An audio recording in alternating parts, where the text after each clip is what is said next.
Okay, the my phone was just ringing. Hopefully it'll stop.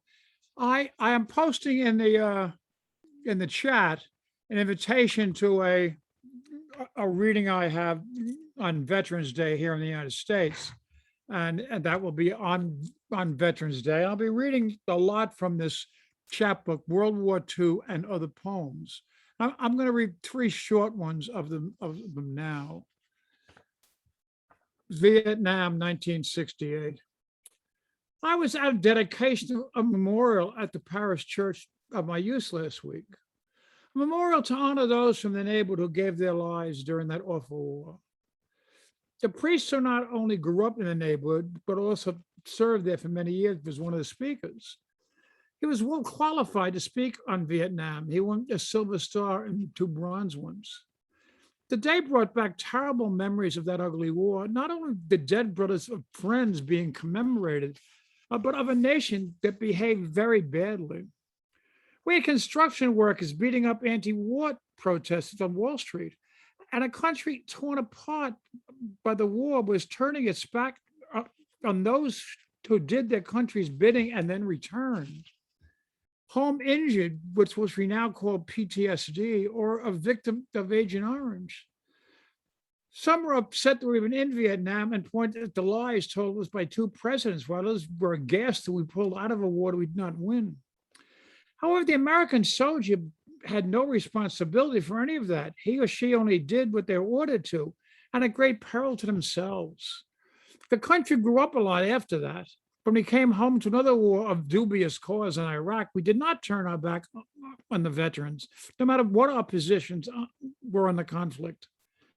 It's a pity that 55,000 had to give their lives to teach us how to behave. And then Veterans Day statistics. I live in the town of Yorktown, New York. It's a mid-sized lower Hudson Valley town with a population in 2018 of 26,900.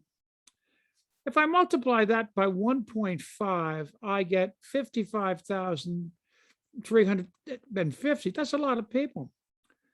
58,220 Americans were killed in Vietnam, more than 1.5 times the number in my Westchester town. It's something to think about as we approach Veterans Day. And the last one, I believe, if I can find it there. This was a short version, and it was written in 2019. What we have learned in 18 years. September 18th, 2019, 18 years ago today was the worst day in American history. It was the first attack on the US mainland since the War of 1812. We identified the bombers and were right to work retaliating for this outrage. But 18 years later, our troops are still in Afghanistan. As of July 2018, 2,305 Americans have been killed there. 2,977 died in 9/11. In the 1940s, we defeated two of the world's major military powers in 5 years.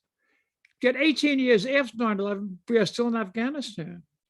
If we leave, the country falls apart and the barbarism of the Taliban returns.